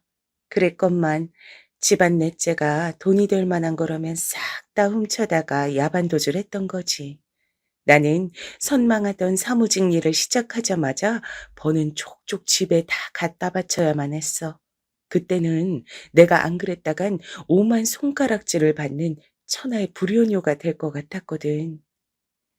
친정엄마께선 그 시기를 행복하고도 씁쓸하게 회상하셨어요. 넷째인 외삼촌께서 야반도주를 하신 이후 외할아버지께선 뒷목 잡고 쓰러지신 뒤 건강을 잃으셨습니다. 친정엄마께선 아무리 벌어도 당신의 수중에 떨어지는 것은 아무것도 없는 생활을 이어가시며 이를 악물고 버티셨죠. 영원히 그렇게 살까봐 겁이 나셨던 친정엄마께선 가장 효과적인 탈출법을 택하셨습니다. 그건 바로 결혼이었습니다. 친가는 외가보다 훨씬 더 사정이 좋았어요. 게다가 친정아버지께서 일명 개천용이라고 불리시는 분이었고요. 그런데 공부를 오래 하셨다 보니까 결혼이 좀 늦어지셨어요. 친정엄마와는 9살 차이셨습니다. 친정아버지께선 완벽주의자 성향이셔서 당신의 상황이 완벽하게 정리되기 이전까진 결혼을 안 하시려고 했던 건데요. 마침내 결혼을 고려하시게 됐을 때 친정엄마를 좋게 봐주신 적이 있었던 옛 공장 사장님께서 연결을 해주셨던 겁니다. 사실 친정엄마께선 일을 더 배우고 싶으셨던 것이지 결혼을 하고 싶으셨던 게 아니었지만 막내 외삼촌께서 재수, 삼수를 이어가시던 대학 입시를 끝내 포기하시고 한량으로 지내시는 모습에 이대로라면 집안의 골수가 다 뽑힐까봐 그게 무서우셔서 쫓기듯이 결혼을 하고 마셨던 거예요. 타고나길 공부머리가 총명하셨던 분이었는데 결혼 이후에 어떻게 지내셨을까요? 안타깝게도 하고 싶으신 일을 할 수 없는 건 결혼 이전과 마찬가지였습니다. 일을 그만두셨고 뭘 배우지도 못하셨고 그저 전업주부로만 사셨어요. 친조부모님께서 연로하셨거든요. 친정아빠께선 당신의 아내가 시댁에 충성하는 여자이길 바라셨습니다. 돈은 내가 벌면 되잖아. 앞으론 지금보다 훨씬 더 많이 벌 거고 차곡차곡 재산을 불려나갈 거야. 난 자신이 있어. 그러한 계획이 다 내 머릿속에 들었거든. 그러니까 당신은 잠자코 집안일이나 열심히 하면서 우리 아버지하고 어머니 좀 잘 봐드려. 그거면 당신 역할은 충분해. 친정엄마께선 훗날 이때를 회상하시기를 첫 단추가 잘못 끼워졌던 때라고 보셨습니다. 솔직한 심정으론 내 역할을 왜 당신이 정하냐고 따져 묻고 싶으셨다네요. 평생을 친정 식구들에게 휘둘리며 희생해 오신 분이 친정엄마셨는데 결혼을 하고 나선 남편이 말하는 대로 살아야 한다니 갑갑하다고 하셨습니다. 사실은 결혼하고 애 낳으며 사는 것 말고도 다른 꿈이 있으셨는데 누군가의 딸이고 아내란 이유로 그 꿈을 접으셔야 했던 분들이 계실 듯 싶네요. 친정엄마께선 혹독한 시집살이를 겪으시며 일 때문에 바쁘신 친정아버지의 눈치를 항상 보며 열심히 내조하시던 와중에 적적한 마음을 달래려 친구들을 처음 사귀셨는데요. 동네 엄마들하고 친해지고 난 뒤 서로 얘기를 나눠보니까 겪어온 상황들은 각기 달라도 남편 내조와 아이 육아 말고 사실은 다른 거라며 인생을 살고 싶었다는 의견만은 거의 비슷했다고 합니다. 그걸 아시고 친정엄마께서 깜짝 놀라셨다네요. 이 세상에서 나만 가장 억울하고 힘든 줄 알았는데 다들 비슷하구나. 다들 저마다 사정이 있는 거였어. 그래, 너무 우울하게 생각하지 말자. 결혼 생활 이전엔 돈을 친정에 갖다 바치느라 그 돈 안 갖다 바칠 핑곗거리가 없어서 너무 힘들었잖아. 적어도 이젠 돈 때문에 머리 아프진 않으니 전부 다 행복한 거 아닐까? 한참 연상인 남편을 만나서 찍소리도 못하고 살지만 어차피 내가 살면서 누군가에게 찍소리를 내본 것도 아니었잖아. 그러니까 좋게 생각하자. 후다닥 결혼을 해버리셨던 친정엄마께선 속으로 많이 우울하셨지만 점차 생각을 달리하셨죠. 많이 노력하셨던 거예요. 하지만 이런 딸의 변화를 외조 부모님께선 반기지 않으셨습니다. 황당한 말씀을 하셨던 겁니다. 네가 시집 잘 가서 잘 먹고 잘 사는 거 그거 다 우리 덕이야. 너는 부모 덕을 잘 본 줄 알아라. 내가 특히나 너 낳을 때 얼마나 용을 썼던 줄 아니? 나는 내 목숨과 맞발꿀 각오로 널 낳았는데 넌 그만한 효도를 나한테 한 번도 해준 적이 없는 것 같구나. 저는 할 만큼 하면서 살았다고 생각해 왔어요. 대체 제가 뭘 더 어떻게 해드려야 하는데요? 우리 집 재간둥이 막내가 장가를 들 때가 돼서 말이야. 네가 큰 누나로서 막내 동생한테 모범을 보여줘야 하지 않겠어? 나이만 먹었지. 아직까지 자기 앞가림 하나 못하는 녀석인데 장가는 무슨 장가예요. 외가에선 친정엄마께 막내 외삼촌 장가 보내는 비용을 보태라며 성화를 부렸습니다. 그때 친정엄마께선 품에 어린 저를 안고 계셨죠. 결혼해서 돈 걱정 없이 살고 애 낳아서 행복하게 잘 사는 게 아니고 오니까 어떻게든 돈이라도 뜯어내려고 외가에선 혈안이었습니다. 친정엄마께서 잘 지내시는 꼴을 못 보는 모양이었어요. 하지만 결국 외할머니께서 친정 아버지께 따로 연락까지 해가며 난리를 치시는 바람에 막내 외삼촌의 결혼 비용을 크게 보태주게 되었죠. 이런 외가를 당연히 친가에선 안 좋게 보고 치를 떨었다고 해요. 친할머니께선 대쪽 같은 성격을 가진 당신의 아들에겐 아무 소리 못하시니까 며느리만 들득 볶으셨습니다. 친정엄마께선 점점 더 혹독한 시집살이를 하게 되셨죠. 아들이 아니라 딸을 낳았다는 점도 친정엄마께서 시집살이를 당하시는 큰 요인이 되고 말았고요. 친정엄마께서 하신 반찬이 마음에 안 든다는 이유로 새로 한 것들을 뒤집어 엎고 김치를 크게 잘랐다는 이유로 김치가 담긴 그릇을 친정엄마의 얼굴에 던져버리고 이런 일들이 비일비재했다고 합니다. 친정엄마께서 결코 아둔하신 분이 아니었거든요. 꾹 참고 사시다가 너무 불합리한 것 같아서 친할머니께 대들고 따지게 됐는데 그럴 때면 거센 손찌검이 날아들었다고 합니다. 며느리를 때리는 시어머니라니. 요즘이라면 정말 신고당하고도 남을 일이라고 생각해요. 혹독한 시집살이, 차라리 없는 게 나을 친정, 무뚝뚝한 남편, 이런 것들 때문에 친정엄마께선 메말라 가셨죠. 가장 힘든 상대는 다름 아닌 친정 아버지셨다고 해요. 제발 그놈의 힘들어 소리 좀 하지 마. 당신이 대체 뭐가 그렇게 힘들어? 밖에 나가 돈을 벌길 해, 뭐를 해. 당신의 나약한 소리를 듣는 것도 점점 지긋지긋해지고 있어. 강단 있는 여자라고 해서 결혼했던 건데 자꾸 이러면 실망이야. 이런 남편의 뭐를 믿고 의지할 수 있었겠나요? 친정 엄마께선 완전히 고립되셨죠. 저 역시도 어렸을 적에 걷는 소리도 함부로 못 냈습니다.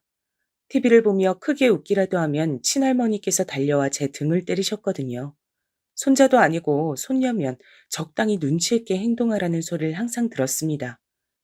지병을 앓던 친할아버지께서 결국 쓰러지셨을 때 간병은 다 친정엄마께서 하셨어요.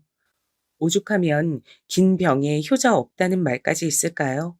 그만큼 간병이 힘든 일이었는데 친정엄마를 향해 누구 하나 고맙다는 인사를 하지 않았던 것으로 기억합니다. 그런 와중에도 오히려 고작 딸년 하나 낳은 게 다냐고, 아들은 안 낳을 거냐고 그런 구박이나 받으셨었죠. 친할아버지께서는 쓰러진 뒤 이듬해에 결국 돌아가셨고요.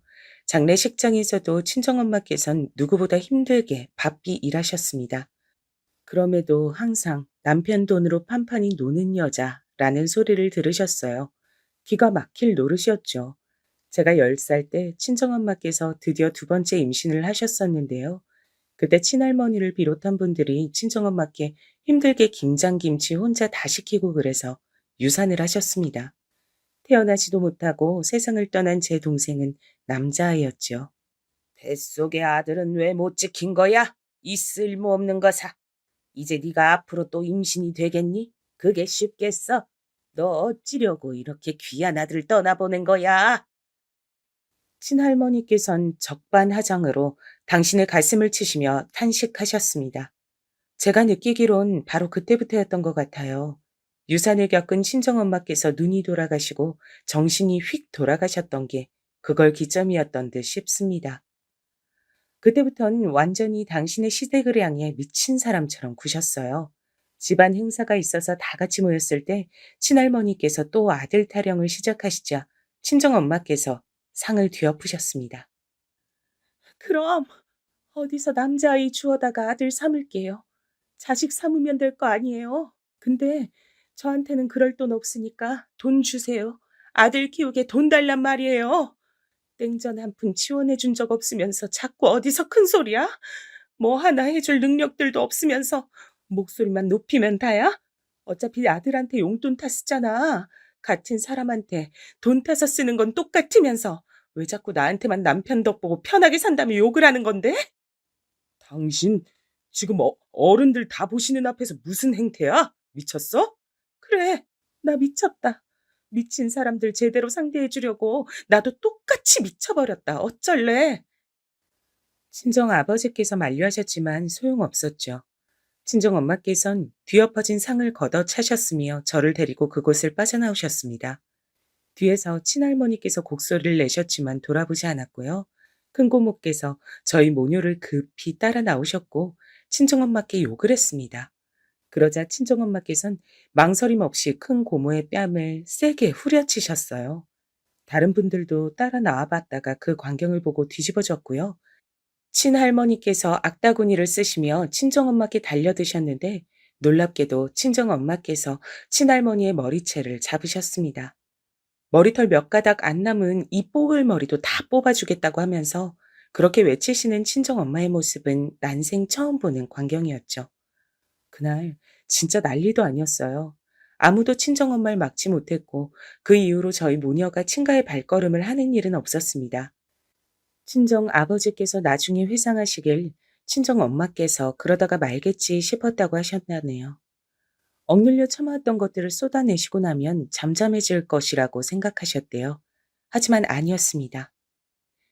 내가 진작 다르게 살았어야 했는데 이미 너무나도 먼 길을 돌아왔구나.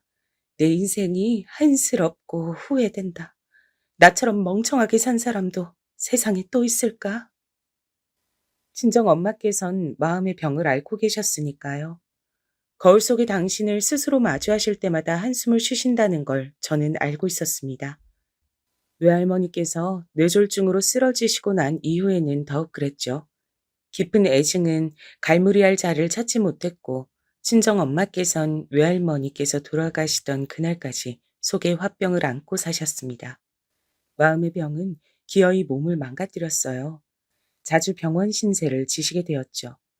저는 우울한 친정 엄마를 보고 있자면 저도 그 우울에 전염되는 것만 같아서 못나게도 외면하는 쪽을 택했습니다. 일부러 공부에만 매진했죠. 대학에 들어가자마자 기숙사와 자취 생활을 오갔고요. 그러다가 제가 대학 졸업을 목전에 두었을 때 갑자기 돌아가셨습니다. 싸워냈던 줄만 알았던 암세포가 소리도 없이 다시 자라나서 친정 엄마의 몸을 갉아먹고 있었더라고요. 몸 상태에 너무 또 안 좋아지셔서 병원에 가셨던 친정엄마께선 마음의 준비를 하라는 천청병력을 들으셨고요. 그때로부터 불과 2달이 지나지 않아 돌아가셨던 겁니다. 저는 친정엄마께서 시한부 선고를 들으셨던 그때부터 거의 매일같이 친정엄마를 찾아가 대화를 나눴어요. 그리고 바로 이 시기에 친정엄마의 인생 이야기를 들었던 겁니다. 외가에서 온갖 서러운 취급을 당하며 자라오신 것도 친가에서 처음부터 시집살이를 고되게 당하셨던 것도 저는 미처 다 몰랐던 이야기였어요. 내가 죽어서 이 세상에서 없어지면 나란 존재는 이제 끝나는 것이고 나를 기억해주는 사람들을 통해서만 이 세상의 흔적을 비출 수 있는 거니까 나는 네가 나를 내 인생을 오롯이 기억해주고 날마다 떠올려줬으면 좋겠구나. 엄마, 내가 반드시 그렇게 할게요. 평생 엄마를 기억하면서 엄마의 이야기를 전하면서 그렇게 살게요. 고마워. 그리고 미안해. 너를 아들로 낳아줬어야 했는데 너무 미안해. 나 때문에 너무 고생 많았지? 이런 상황에서도 그런 얘기를 하셔야 돼요? 엄마, 난 딸이라서 좋았어요. 한 번도 제가 아들이었으면 좋다고 생각한 적 없어요. 그러니까 제발 엄마가 미안해하지 않으셨으면 해요. 친할머니께서 남기셨던 그놈의 지긋한 아들 타령. 그게 아직도 친정엄마의 가슴을 후벼 파고 있는 것 같아서 저는 슬프고 화가 났습니다. 저는 친정엄마께서 사실은 공부를 해보고 싶으셨고 밖에 나가서 일을 하고 싶으셨다는 걸, 그런 분이셨다는 것을 너무 늦게 알았어요. 저 같은 불효녀도 없을 거란 생각이 들더군요. 친정엄마께서 돌아가신 뒤 저는 가눌 길 없는 분노의 화살을 가장 먼저 친정아버지께로 돌렸습니다. 보나마나 스트레스로 이렇게 되신 거겠죠. 안 그러면 엄마가 그 연세에 자꾸 병을 앓으시다가 돌아가실 일이 뭐가 있어요? 아버지하고 할머니 때문에 스트레스 받으셔서 끙끙 앓으며 참고 사시다가 결국 이렇게 억울하게 떠나신 거라고요. 미안하다. 내가 정말로 할 말이 없다. 지금에 와서야 앞만 보고 달려오느라 내 가정 하나 챙기지 못했던 자격 미달의 가장이었음을 깨닫는구나. 난 빵점짜리였어. 너에겐 면목이 없다. 누구라도 원망하지 않는다면 견딜 수가 없었어요. 저 자신도 훌륭한 딸이 결코 못 되었다는 걸 분명히 알고 있었지만 그럼에도 불구하고 친정 아버지를 원흉으로 지목했습니다. 친가도 외가도 그냥 모든 친척들이 다 보기 싫었어요. 친정 엄마께서 돌아가시기 전에 저에게 해주신 이야기들을 다 듣고 나니까 모든 사람들이 그저 괴물로 보였습니다. 모두와 인연을 끊고 앞으로 저 혼자 살아나가기로 결심했어요. 진작에 엄만 이렇게 살고 싶으셨을 텐데 결혼해서 바란 적 없던 시집살을 당하며 전업주부로 살 바엔 외롭더라도 혼자 인생을 개척해 나가며 무엇이든 도전하고 싶으셨을 테지. 저는 신중하게 취업자를 골랐고 직장 생활을 하게 됐다는 걸 친정 아버지께 알리지 않았습니다. 이미 남이라고 생각했어요. 평생 일만 바라보고 사신 분이었으니 아내가 죽고 딸이 의절을 한다고 한들 아무 상관 없으실 듯 했습니다. 그리고 친정 엄마의 기일이 다가왔을 때 친정 아버지께서 저를 찾아오셨어요. 나를 보기 싫어한다는 건 알고 있지만 그래도 꼭 할 말이 있어 찾아왔다. 나는 이제 곧 일본으로 떠날 거야. 거기서 조용히 연구 자료나 만들면서 지내고 싶구나. 가면 다신 안 돌아오실 것처럼 말씀하시네요. 아버지는 대학도 일본에서 나오셨으니까 가면 잘 사실 거예요. 네, 부디 잘 사시고요. 돌아오시든 말든 저한텐 연락하지 마세요. 저는 제 인생 알아서 평생 잘 살 테니까요. 그래, 알았다. 그런데 내가 떠나기 전에 마지막으로 너에게 재산을 물려주려고 해. 세상 떠난 네 엄마와 결혼해서 사는 동안 일군 재산을 감히 내가 어떻게 탐하겠냐. 너에게 다 주고 떠나련다. 꼭 받아줬으면 좋겠구나. 이 돈을 미천 삼아서 건강하게 행복하게 살아라. 친정 아버지께서 저에게 주신 재산은 20억에 달하였습니다. 전 그 재산을 받았고 소중하게 간직했어요. 친정 엄마의 유산과도 같았으니까요. 아예 일본으로 영영 떠나버리신 친정 아버지와의 인연은 거기까지라고 믿었습니다. 내세가 있다면 부디 부모 자식 간으로 서로 다시 만나지 말자는 생각이나 했었죠. 일가 친척 통틀어서 제가 유일하게 가끔 연락하는 사람이 있었다면 친정 엄마의 여동생인 이모뿐이었습니다. 친정 엄마께서 젊으셨을 적에 안 해보신 일이 없었기에 안 좋은 화학 물질에 노출되어 처음 암에 걸리셨던 걸 수도 있다고 굉장히 현실적인 말씀을 저에게 해주셨던 분이기도 했죠. 친정 엄마를 향해 이모께선 미안한 마음을 많이 가지고 있었어요. 집안이 그야말로 총체적 난국이었으니까 그 안에서 나 하나 무사히 건사하는 것도 힘들게 느껴져서 언니를 도와줄 생각조차 못했던 것 같아. 일부러 어리숙하게 굴면서 상황을 모면하기 급급했던 내가 정말로 비겁했지. 많이 후회돼. 언니는 집안만 잘 타고났어도 시대 상관없이 반드시 대성했을 사람이었는데 정말 안 된 일이야. 사람 팔자라는 게 참 무섭다. 술 한잔 하셨을 때면 꼭 그렇게 친정엄마에 대한 감성적인 회고를 하셨었죠. 이모 역시도 힘들게 사셨습니다.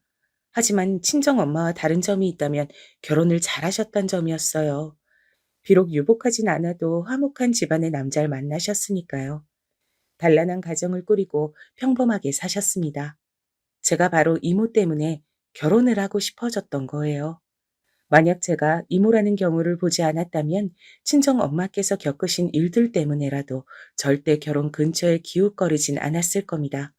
하지만 전 나약하게도 외로움을 잘 타는 사람이었고 나이가 찰수록 이런저런 잡념만 많아져서 결혼을 해서 인생이 동반자를 만드는 게 낫다는 생각에 이르렀죠. 이모라는 경우가 있었기 때문에 저는 다른 것보다도 무조건 다정하고 착한 남자를 원했습니다.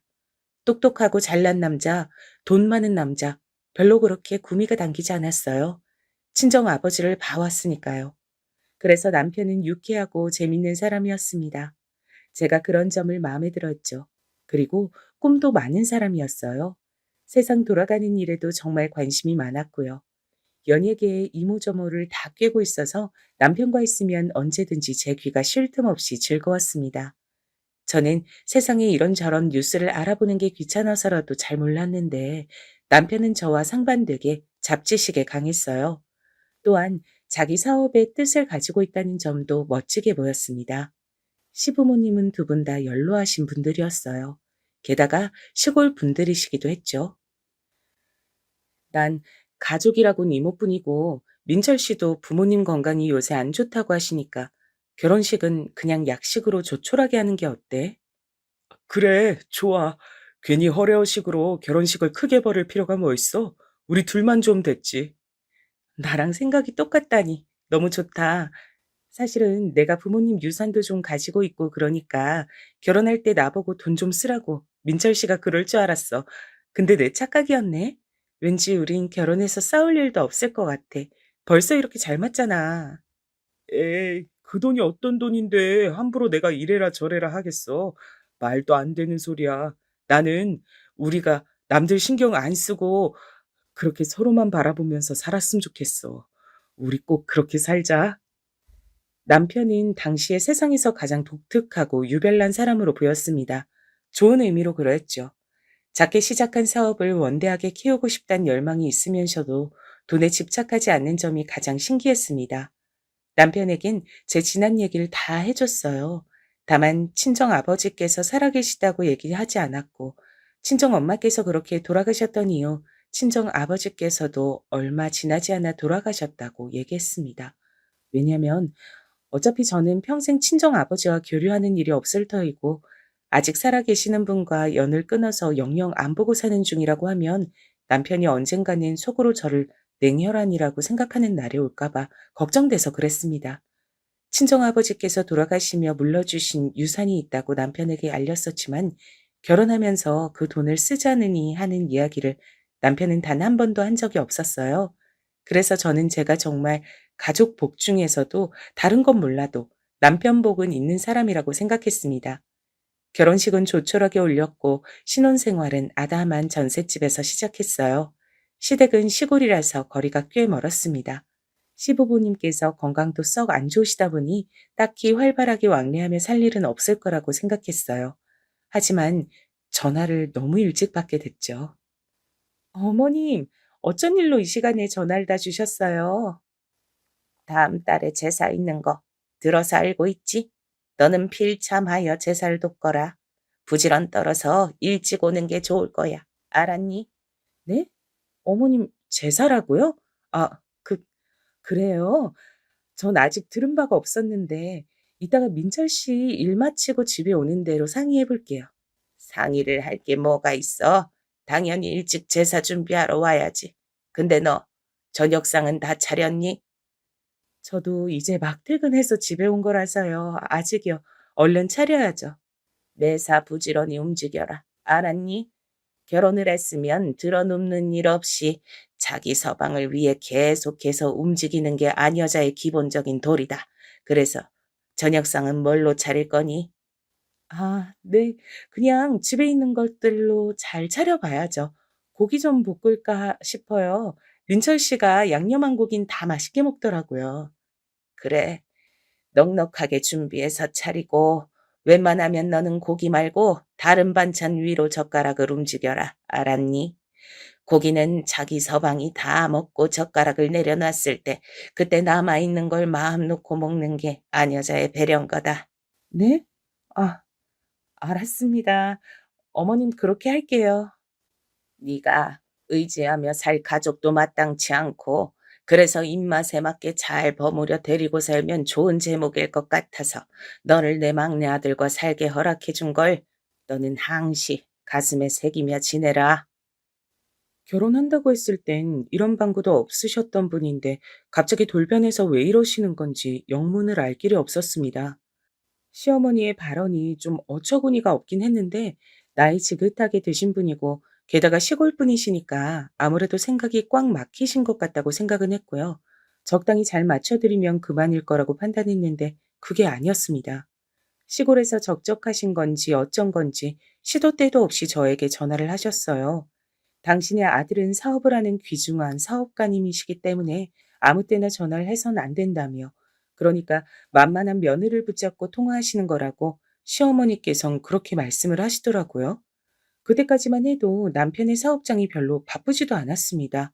아담하기 짝이 없었으니까요. 반면에 전 고정 업무가 늘 주어지는 직장인이었고요. 그런데 왜 양자택일해서 저를 고르신다는 겁니까? 이해가 안 갔어요. 대체 나를 며느리로 들이시기 이전엔 무료함을 어떻게 달래셨던 거지? 그게 너무 의문이네. 저는 무심코 그런 궁금증을 품었다가 흠칫하고 말았습니다. 돌아가신 친정 엄마로부터 그런 말씀을 들은 적이 있었거든요. 네 할머니는 나 괴롭히는 재미 아니었음 어떻게 사시려고 했던 건지 모르겠다고 하셨더랬죠. 갑자기 친정엄마께서 시집살이 당하셨다는 때의 나날과 지금의 제 모습이 겹쳐 보이면서 소름이 훅 끼쳤습니다. 안부 좀 전해달라고 하시며 전화를 강요하시는 시어머니. 중요하게 할 말이 있다고 해서 들어보면 시덥지 않은 시골 동네 시시콜콜한 이야기들 뿐인데 그걸 1시간 넘게 들어드려야 하고 남편을 위해 오늘 뭘 했는지 꼭 한두 가지씩 말씀을 드려야 하고 이런 것들이 벌써 숨 막히고 있었는데 점점 더 커져간다면 그땐 제가 폭발할 것만 같았죠. 미연에 방지하고 싶었어요. 전 남편에게 중재를 요청했습니다. 본인 부모님이니까 본인이 알아서 잘 모시고 지내야지. 왜 내가 그 역할을 오롯이 뒤집어 써야 돼? 이거 뭔가 좀 이상한 것 같아. 나도 당신한테 슬슬 민망해지던 참이긴 했는데 그래도 우리 엄마 며느리 생겼다고 기쁘신 마음에 자꾸 그러시는 것 같아서 나는 가슴 한켠이 짠하기도 해. 우리 엄마를 너무 안 좋게 보진 말아주라. 노인공경 해야지. 남편이 울상을 지으며 말했는데 만약 제가 친정엄마의 옛 이야기들을 몰랐다면 어물쩍 넘어가 버렸을지도 몰라요. 하지만 저는 시댁 때문에 발목 잡혀서 고생하는 며느리, 딱 질색이었습니다. 그래서 단호하게 말을 했죠. 노인 공경에 앞서서 부인 존중부터 해주면 안 될까? 그러자 남편이 할 말이 없는지 주춤하더니 미안하다고 앞으로 자기가 잘하겠다고 하더군요. 그러면서 거실로 가는 도중에 혼잣말로 아, 쉽지 않네. 이런 소리를 엄청 작게 중얼거렸어요. 제가 예민하게 귀를 기울이고 있던 참이라 그걸 용케 들었던 것이고요. 그거 듣고 나서 왠지 싸한 기분이 들었는데 기우일 거라 여기고 일단 그냥 넘기고 말았습니다. 사람마다 촉이라는 게 발동될 때가 있다고 하던데 그건 절대 가벼이 넘기면 안 되는 것 같아요. 촉이 발동된 데에는 반드시 이유가 있으니까요. 하지만 저는 그때 그 촉을 무시해버렸던 것이죠. 하지만 제 나름의 항변을 해보자면 그로부터 얼마 후 남편이 적극적으로 시부모님의 구시렁거림을 차단하기 시작했기 때문이에요.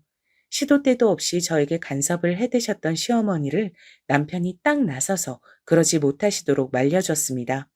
남편을 향한 제 신뢰도가 상승할 수밖에 없었죠. 결혼하길 잘했다고 생각하며 살아가던 어느 날 남편이 저를 앉혀두고 진지한 얘기를 해왔습니다.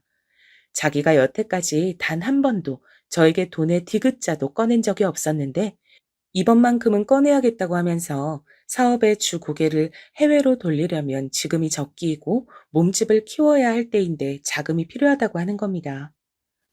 어떻게든 대출을 끼고 하는 게 맞는 거겠지.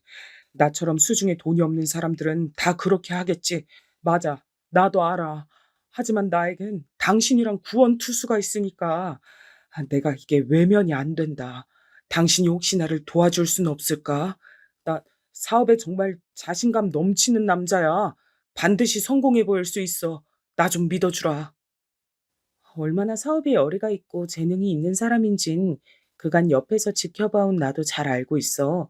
기회만 잘 탄다면 크게 사업을 충분히 해볼 수 있겠다고 속으로 생각도 해봤고, 근데 알다시피 이게 내 친정 아버지의 유산이어서 너무 소중한 돈이라 그간 꼭꼭 간직해 오고만 있었기 때문에 조금은 망설여지네. 이게 어쩔 수가 없나 봐. 내가 당신을 못 믿어서 그런 게 아니고 사람 마음이라는 게 어렵다. 아니야. 당신 마음 난 충분히 이해해. 미안해할 필요 없어. 당연히 망설여지겠지. 돌아가신 장인어른도 그렇지만 특히 생전에 마음고생 많이 하셨던 장모님, 가슴에 사무치는 장모님의 지난 나날들이 당신에겐 깊게 박혀 있을 텐데 여러 가지 생각이 많이 들 수밖에 없는 돈이잖아. 나는 이해해. 아, 이렇게 말을 하고 보니까 장모님이 참 뵙고 싶다. 사진으로만 뵐 수 있어서 너무 안타까워. 나 지금 또 막 눈물이 좀 나려고 하네. 남자가 이렇게 눈물이 해프면 안 되는 법인데. 미치겠다. 남편이 말을 하다가 감정이 북받쳤는지 눈시울을 붉혔고 저는 그때 대체 무슨 생각이었는진 모르겠지만 저도 모르게 수첩에 몇 장 끼워뒀던 친정 부모님의 사진을 가지고 와서 남편에게 보여줬어요. 남편이 전에 본 사진도 있었고 처음 본 사진도 있었죠. 친정 부모님의 모습을 찬찬히 눈에 담으며 남편은 따님과 더욱 잘 살겠습니다. 라며 계속 인사를 드렸습니다. 남편의 그런 모습에 제가 확 흔들리고 말았어요. 꿈이 많고 사업적 열의가 큰 남편. 제가 양친도 안 계시고 형제도 없이 유산을 들고 있는데 저에게 돈 얘기를 안 하며 살아온 남편. 이런 요소들이 겹쳐지면서 남편에게 돈을 투자 안 하면 누구에게 투자하겠냐는 그런 극단적인 생각까지 갑자기 들었습니다. 저는 홀린 듯이 남편에게 20억의 사업 자금을 내어주고 말았어요. 남편의 사업 계획선 완벽했습니다. 포부도 대단했죠. 그리고 제가 내어준 사업 자금에 무척 고마워했습니다. 이제 자기는 날개를 달고 앞으로 훨훨 날아가 보려고 그랬어요. 남편의 성공을 저는 굳게 믿고 바라면서 더 열심히 일상을 살아갔죠. 저는 직장을 그만둔 적 없었고 계속 다니고 있었기에 남편이 사업으로 무슨 판을 벌리든 말든 전 제 일만 열심히 다녔습니다. 항상 그래왔으니까요. 그리고 남편은 호언장담했던 대로 사업을 성공시켰습니다. 어느덧 해외 거래처들과 활발하게 거래하는 사업장으로 성장해 있었죠. 긴긴 마라톤이기 때문에 아직 갈 길은 한참 남은 바였으나 어쨌든 첫 단추를 훌륭하게 끼웠고 멋진 초석을 다져놓은 상태였습니다. 다음 달엔 새로운 거래처랑 미팅이 또 잡혀 있다고? 와, 대단하다. 이러다가 정말 엄청나게 커지는 거 아니야? 멋지다. 그럼 당신 수익은 얼마나 나고 있어? 반년 전까진 나한테 꼬박꼬박 수익 정리를 이야기를 해줬었는데 그 이후부턴 아무 말도 안 하고 있잖아. 지금은 어때? 뭐 그런 걸 자꾸만 꼬치꼬치 캐묻고 그래. 내가 아무 말 안 하고 있음 거기엔 그런 이유가 있는 거겠지. 뭐라고? 당신 말을 왜 그렇게 서운하게 해? 난 당신 아내기도 하지만 사업 자금을 내어준 투자자기도 하잖아. 근데 내가 고작 질문 하나도 못 해야 하는 거야? 나는 뭐 아무것도 궁금해하지 말아야 돼? 우리 같이 잘 되자고 사업을 그렇게 도전해 본 건데 당신이 이런 반응 보이면 난 너무 당황스럽고 섭섭할 수밖에 없어. 아이고, 뭘 또 그렇게 발끈하고 그러시나.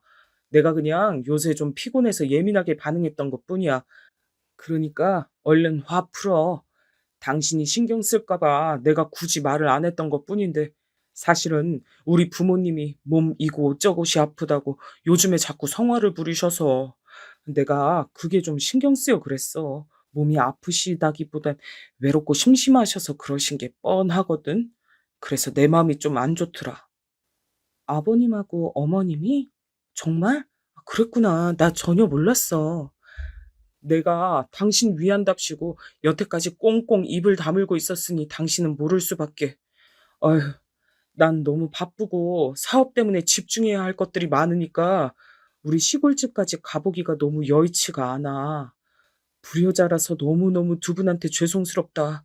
근데 말이 나온 김에 말인데 혹시 당신이 나 대신에 시골집 가서 우리 부모님 좀 들여다봐 드리면 안 될까? 내가 부탁 좀 하자. 어? 그래 뭐 당신은 정말로 바쁘니까 내가 주말 같은 때에 한 번씩 혼자 잠깐 다녀와도 돼. 그렇게 할게. 고마워.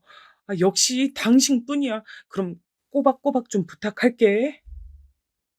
남편이 고맙다고 그러길래 정말 고마워하는 줄 알았습니다. 바보같이 그렇게 생각한 저는 시부모님을 뵈러 혼자 몇 번 내려갔었죠. 제가 가면 딱히 두 분이 하시는 건 없었어요. 그냥 과일 좀 깎아달라, 마당에 물건 좀 치워달라, 이런 것들 뿐이었네요. 하지만 제가 시댁을 나설 때면 반드시 다음에 또 와줘라, 이렇게 말씀들을 하셨습니다. 그래서 제가 안 가보길 난감했고 남편도 자꾸만 저보고 시댁 좀 가달라고 성화를 부려서 가게 됐던 거죠. 그 상황에서 시댁을 안 간다면 마치 저만 혼자 이상한 사람이 될 것 같은 그런 느낌이었어요. 거의 5달 정도는 꼬박 그렇게 지냈던 것 같네요. 그리고 저는 남편이 어딘가 변한 것 같다는 느낌을 받기 시작했어요. 저와 대화를 길게 안 하려고 하고 결정적으로 집에 붙어 있는 시간이 줄었고 반응이 시큰둥하기 일쑤였죠. 그래서 제가 기분이 나빠져서 시댁에 안 가겠다고 하니까 짜증을 내면서 저한테 뭐라고 했던 줄 아시나요? 역시 애미의 애비가 없어서 그런가 어버이 은혜를 모르네. 제가 두 귀를 의심했습니다. 너무 어이가 없어서 주먹 불끈 쥐고 남편에게 다가가 어디 한번 다시 짓거려 보라 그랬어요. 남편과의 사이가 예전 같지 않은 지는 벌써 몇 주 되긴 한 바였으나 이토록 재수없는 면모를 저에게 내보일 줄 몰랐기에 배신감과 분노가 한 번에 밀려들었습니다. 남편이 저에게 말실수였다, 미안하다, 이런 식으로 대꾸를 해주길 바랬어요. 한순간이지만 기대했어요. 그러나 아니었죠. 역시 애비 없는 자식은 이렇게 꼭 티가 나지. 사람 한 대 칠 것처럼 주먹 쥔 꼬라지 좀 봐라. 예의 밥 말아먹고 이게 뭐 하는 짓이야? 진짜 미쳤어? 지금 나한테 어떻게 그런 소리를 해? 내가 우리 친정 아버지 유산까지 내주면서 사업 성공하게 해줬는데 그거 고마운 줄 알아서라도 지금 이런 말실수는 나한테 하면 안 되지. 기분 따라서 행동하면 그게 애지 어른이야?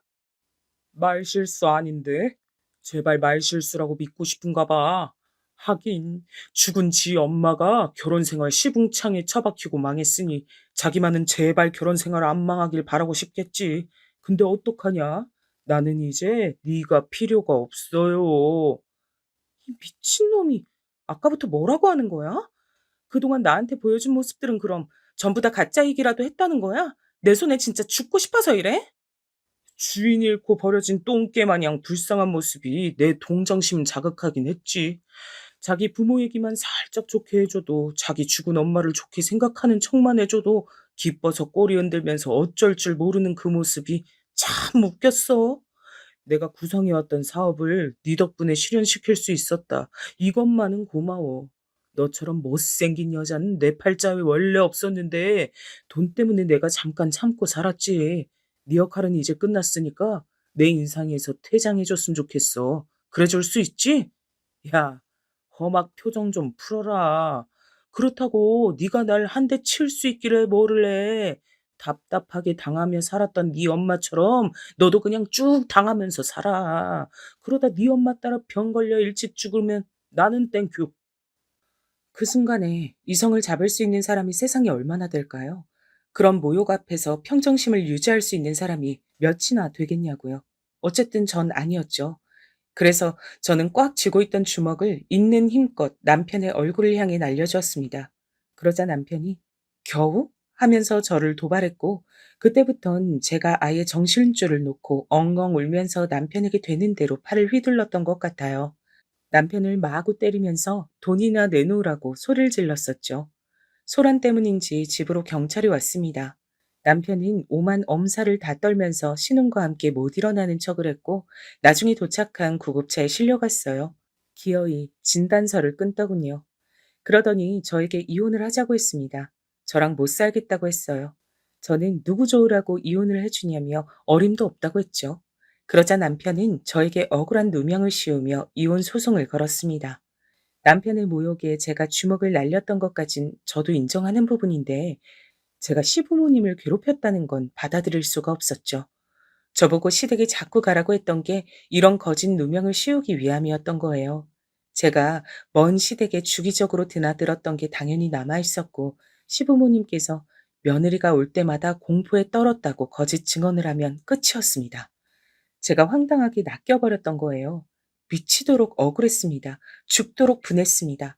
남편 같은 놈에게 속아서 결혼하고 돈까지 내어주고 그러고 나서도 믿었던 제 자신이 너무 멍청해서 그게 가장 원통했어요. 제가 유일하게 연락하는 가족, 이모에게 심정을 털어놓았죠. 모전 여전이라고 하던데 제가 엄마처럼 불행한 결혼 생활을 할 팔자였을까요? 온갖 똑똑한 척은 다 했으면서 결국은 헛똑똑이었고 천하의 바보였어요. 제가 겨우 이 정도였어요. 너무 수치스러워서 진짜 죽고만 싶어요. 혼자 죽을 순 없으니까 그놈하고 차라리 같이 죽을까 싶네요. 죽긴 왜 죽어? 농담으로라도 그런 소리 하는 거 아니야. 살면서 누구나 큰 위긴 맞을 수 있어. 그럴 때 도와줄 수 있는 사람이 있는가 없는간 아주 큰 차이지. 그리고 너는 이미 가지고 있잖아. 도움받을 수 있는 최고의 인물. 이모의 말씀을 듣자마자 저는 그게 누군지 알 것 같아서 눈을 질끈 감았습니다. 이제는 용기가 필요할 때였죠. 친정 아버지께서 저에게 남기셨던 연락처로 연락을 했어요. 처한 상황만 딱 설명드릴 작정이었지만 이상하게 감정이 막 차올라서 저도 모르게 그간의 모든 이야기를 다 떠들고 말았습니다.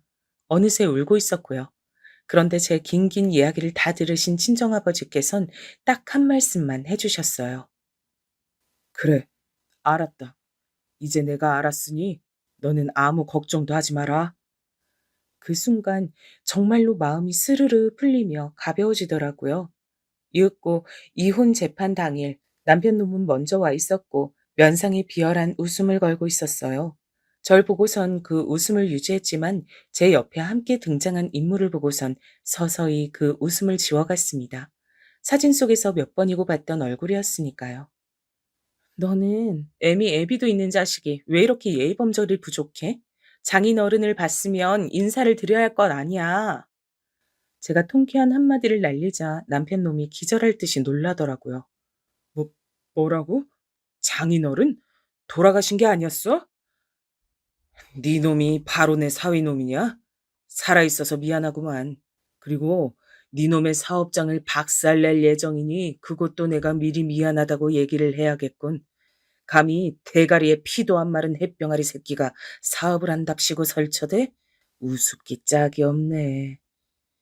비록 돌아가셨다고 알았지만 친정 아버지께서 얼마나 일에 미치신 워커홀릭이며 사업의 귀재인진 남편 놈도 제게 귀가 따갑도록 들어서 잘 알고 있는 바였습니다. 학문 연구부터 사업을 직접 추진하는 행동력까지 친정아버지께선 일에 관련된 거라면 최고로 잘 해내시는 분이었어요. 오죽하면 처자식보다 일을 우선으로 두고 빠져서 사셨을까요? 이게 대체 어떻게 된 일이야? 장인 어른이 살아계신다니? 믿을 구석 하나 없으니 이혼 소송에서도 참패하고 꼴이 내릴 거라 생각했는데 이렇게 되면 엄청난 조력자가 저기 있는 셈이잖아. 남편 놈은 거의 오줌을 지린 듯 했습니다. 친정 아버지께선 능력도 그렇지만 인맥이 장난 아니셨죠. 최고의 변호사가 이미 대동한 참이었습니다. 시부모님의 거짓말에만 기댄 허술한 누명의 허점이 바로 드러났고 남편 놈이 저에게서 20억을 받은 뒤 사업 수익을 부부 공동재산으로 하겠다는 약속을 지키지 않았다는 게 맹점으로 대두됐습니다. 결과는 남편 놈의 완벽한 패배였죠. 저에게 이혼 소송을 걸었던 주제에 역으로 당해버렸고 결국 저에게 돈을 다 토해냈습니다.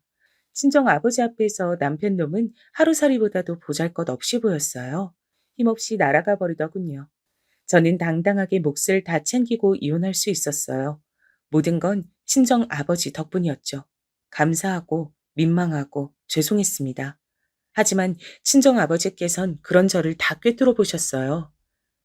네가 어떤 기분인지 다 안다. 그러니 아무 말 안 해도 돼. 난 아직도 너에게 면목이 없는 건 여전하니까 말이야. 제가 직장 근처의 안락한 새로운 집에서 새로운 일상을 지내게 된 것까지 확인하신 친정 아버지께선 그런 말씀만 남기신 채 돌아서려고 하셨지만 저도 모르게 이런 말씀을 드렸어요. 아니요, 아버지. 말을 안 해도 알 수 있는 것들이 있지만 그렇다고 해서 말을 하는 것과 안 하는 것은 천지 차이예요. 그리고 말을 안 하면 영영 알 수 없는 것들이 세상엔 더 많은 것 같아요. 아버지도 겪어보셨으니까 아시잖아요. 만약에 엄마께 아버지의 속마음들을 예전에 다 전하고 사셨다면 결과가 달라졌을 거라고 그렇게 생각하고 계시잖아요. 그러자 친정 아버지께선 조용히 흐느끼기 시작하셨죠. 저는 망설임을 떨쳐내고 친정 아버지를 꼭 안아드렸습니다. 아주 어렸을 땐 제외하면 처음 부녀가 부둥켜 안아보는 것이란 것을 깨닫고 가슴이 뭉클해졌네요. 저희 부녀는 처음으로 돌아가 다시 시작하기로 했어요. 하늘에 계신 친정 엄마께서 보시고 기뻐하시도록 화목하게 잘 사는 모습을 계속 보여드리기 위해서 말입니다.